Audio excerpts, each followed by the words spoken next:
दशकों के बाद देश की जनता ने एक सरकार को तीसरी बार देश की सेवा करने का अवसर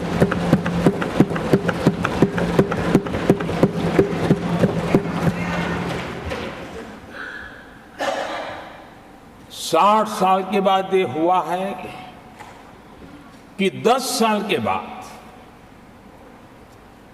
कोई एक सरकार फिर से उसकी वापसी हुई है। और मैं जानता हूं कि भारत के लोकतंत्र की 6 दशक के बाद आई हुई घटना असामान्य घटना है। और कुछ लोग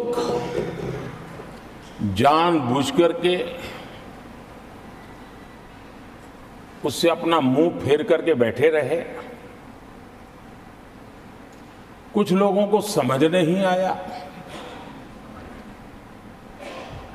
और जिनको समझ आया उन्होंने हो हल्ला उस दिशा में किया कि ताकि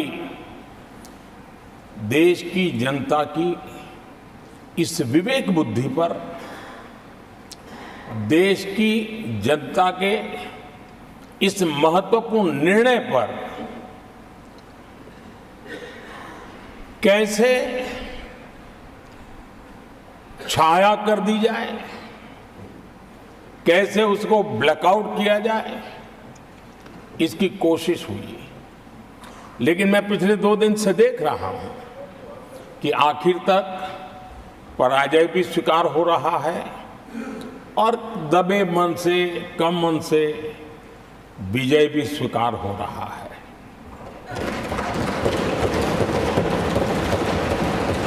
कांग्रेस के हमारे कुछ साथियों को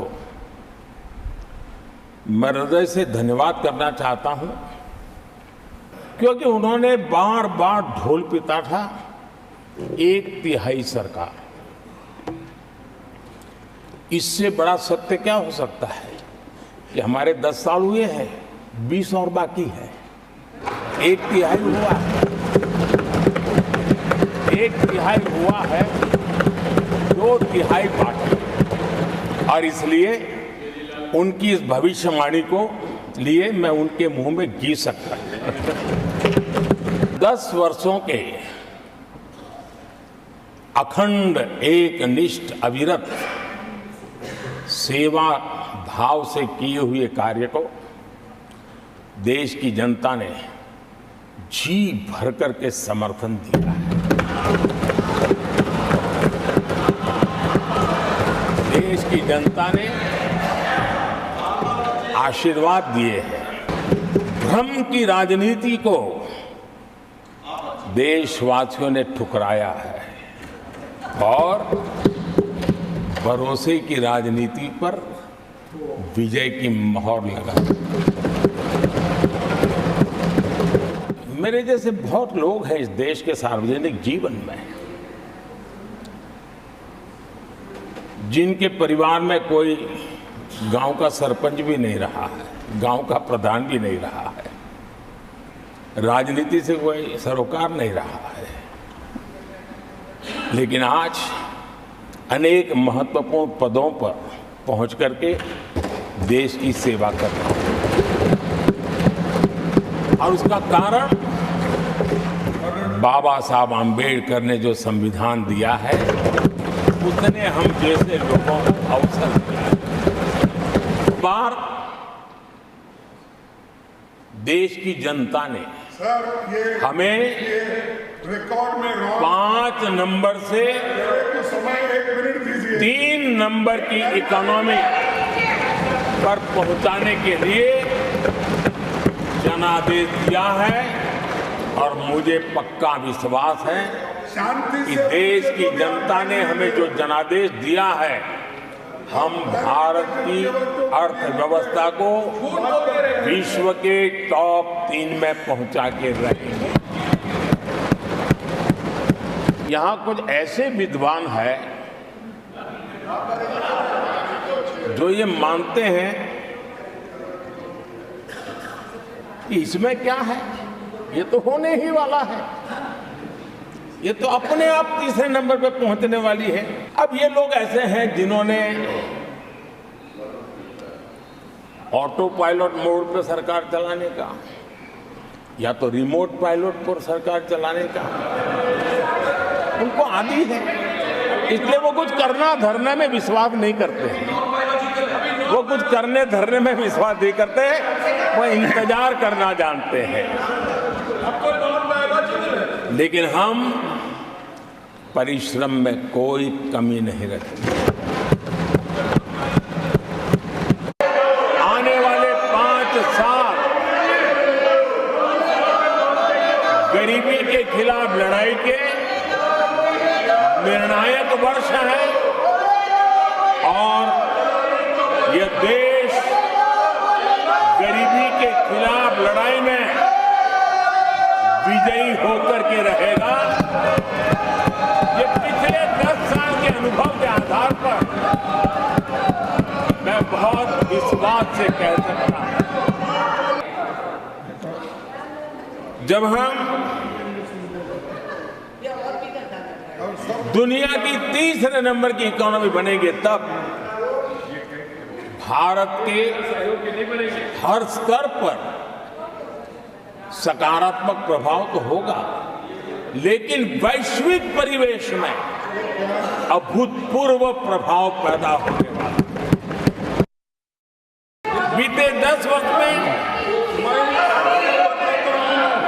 हमारी खेती हर प्रकार से लाभकारी हो, किसान को लाभकारी हो, उस पर हमने हमारा ध्यान केंद्रित किया है। अनेक योजनाओं से उसको हमने ताकत देने का प्रयास किया है। चाहे फसल के लिए ऋण हो, लगातार नए बीज किसानों को उपलब्ध हो, आज की कीमत उचित हो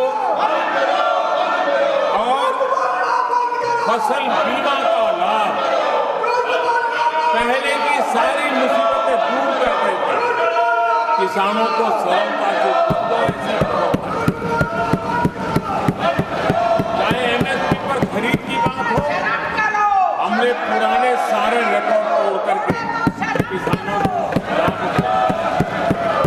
एक प्रकार से बीज से बाजार तक हमने किसानों के लिए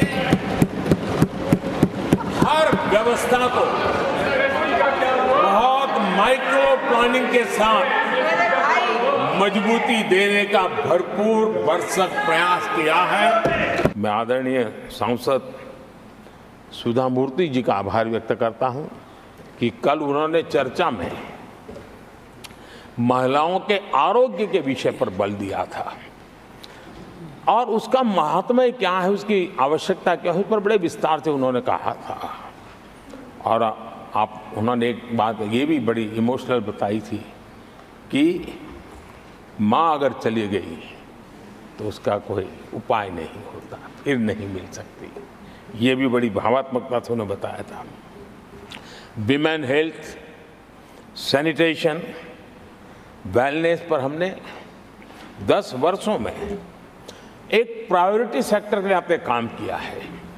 आदरणीय सभापति जी, टॉयलेट हो, सैनिटरी पैड्स हो, गैस कनेक्शन हो, प्रेगनेंसी के दौरान वैक्सीनेशन की व्यवस्था हो और इसका फायदा हमारे देश की माताओं बहनों को मिला है। आदरणीय सभापति जी, आरोग्य के साथ साथ महिलाएं आत्मनिर्भर बने, उस दिशा में भी हम लगातार काम कर रहे हैं। बीते वर्षों में हमने जो 4 करोड़ घर बनाए हैं, उसमें से ज़्यादातर घर हमने महिलाओं के नाम पर रखे। बैंकों में खाते खुलने से, मुद्रा और सुकन्या समृद्धि जैसी योजना से आर्थिक फैसलों में महिलाओं की भूमिका भी बढ़ी है, भागीदारी भी बढ़ी है और एक प्रकार से वो परिवार में भी अब निर्णय प्रक्रिया का हिस्सा बनने लगी है।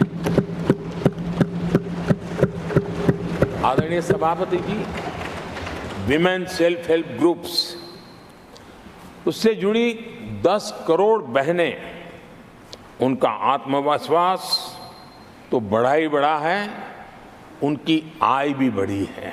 दुर्भाग्य है कि ऐसे संवेदनशील मामलों में भी राजनीति जब होती है तब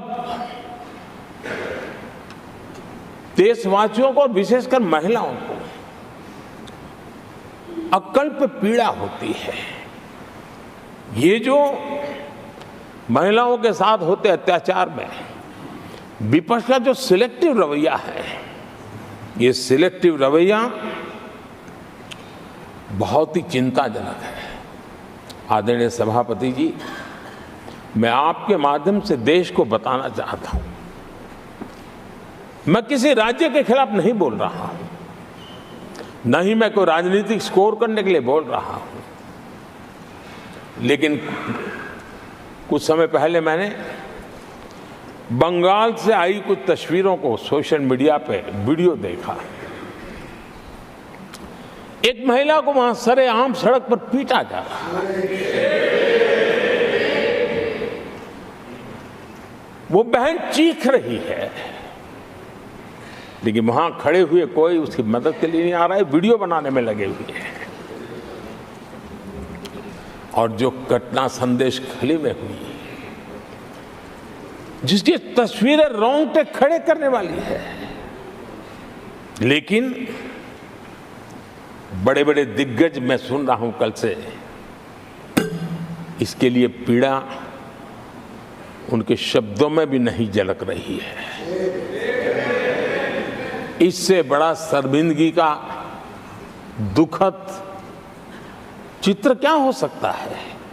और जो अपने आप को बहुत बड़े प्रगतिशील नारी नेता मानते हैं, वो भी मुंह पे ताले लगा करके बैठ गए, क्योंकि संबंध उनके राजनीतिक जीवन से जुड़े किसी दल से है या उस राज्य से है। यहां कहा गया कि ये देश के इतिहास का पहला चुनाव था जिसका मुद्दा संविधान की रक्षा था। मैं जरा उन्हें याद कराना चाहता हूं, क्या अब भी ये फेक नैरेटिव चलाते रहोगे क्या? क्या आप भूल गए 1977 का चुनाव? अखबार बंद थे, रेडियो बंद थे, बोलना भी बंद था, और एक ही मुद्दे पर देशवासियों ने वोट किया था, लोकतंत्र की पुनर्स्थापना के लिए वोट किया था। संविधान की रक्षा के लिए पूरे विश्व में इससे बड़ा कोई चुनाव नहीं हुआ है, और भारत के लोगों की रगों में लोकतंत्र किस प्रकार से जीवित है, वो 1977 के चुनाव ने दिखा दिया। लेकिन आप गुमराह कर रहे हो देश को। मैं मानता हूं कि संविधान की रक्षा का वो सबसे बड़ा चुनाव था, और उस समय देश की विवेक बुद्धि ने संविधान की रक्षा के लिए उस समय सत्ता पर बैठे हुए लोगों को उखाड़ करके फेंक दिया था। और इस बार अगर संविधान की रक्षा का चुनाव था तो देशवासियों ने संविधान की रक्षा के लिए हमें योग्य पाया है। संविधान की रक्षा के लिए देशवासियों को हम पर भरोसा है। कहाँ अगर संविधान की रक्षा कोई कर सकता है तो यही लोग कर सकते हैं, और देशवासियों ने हमें जनादेश दिया है। देश देख रहा है, झूठ फैलाने वालों की सत्य सुनने की ताकत भी नहीं होती है।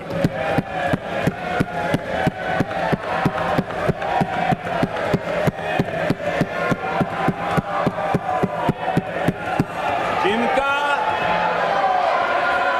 सत्य से मुकाबला करना इसके लिए जिनके हौसले नहीं है वो बैठ करके इतनी चर्चा के बाद उन्होंने उठाए हुए सवालों के जवाब भी सुनने की हिम्मत नहीं है। इन्होंने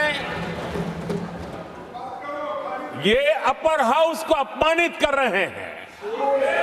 इस अपर हाउस की महान परंपरा को अपमानित कर रहे हैं। आदरणीय सभापति जी, देश की जनता ने हर प्रकार से उनको इतना पराजित कर दिया है कि अब उनके पास गली मोहल्ले में चीखने के सिवाय कुछ बचा नहीं। नारेबाजी, हो हल्ला और मैदान छोड़ के भाग जाना, यही उनके नसीब में लिखा हुआ है। अत्यंत दर्दनाक, पीड़ादायक, अमर्यादित आचरण से देखकर मैं हूं। शासन तीसरे निरंतर लगातार काल में है। 6 दशक के बाद मैंने चर्चा की और मैंने अनुरोध किया कि प्रतिपक्ष के नेता को बिना बेरोक टोक बोलने का सुअवसर दिया। आज वो सदन छोड़कर नहीं गए हैं, मर्यादा छोड़कर गए हैं। आज उन्होंने मुझे पीठ नहीं दिखाई है, भारत के संविधान को पीठ दिखाई है। आज उन्होंने मेरा अनादर और आपका अनादर नहीं किया है, उस शपथ का अनादर किया है जो संविधान के तहत ली है। भारत के संविधान की इससे बड़ी अपमानित बात नहीं हो सकती। ऐसा कैसे हो सकता है? House of elders, the upper house, हमें देश का मार्गदर्शन करना है। मैं उनके आचरण की भर्त्सना करता हूं। देश के 140 करोड़ लोग इसे हाथ होंगे। सदन का मतलब है सत्ता पक्ष की बात सुनो। जब आपने अपनी पूरी बात कह दी, माननीय सदस्यगण, आप सब जानते हैं कल देर रात तक चर्चा रखी गई, हर सदस्य को मौका दिया गया। It is an occasion where they have challenged Indian Constitution. They have outraged the spirit of Indian Constitution. They have disregarded the oath they have undertaken. मैं इस कुर्सी पर बैठकर इतना दुखी हूं कि भारत के संविधान का इतना बड़ा अपमान, इतना बड़ा मजाक। भारत का संविधान हाथ में रखने की किताब नहीं है, जीने की किताब है। मैं आशा करता हूं कि वो आत्मचिंतन करेंगे, मंथन करेंगे, अपने दिल को टटोलेंगे और कर्तव्य पर आएंगे। ऑनरेबल प्राइम मिनिस्टर, आपने मुझे भी एक मौका दिया है जो मेरे से पहले एक चेयरमैन को ही मिला है, to listen to the prime minister in his 3rd term replying to the president's address.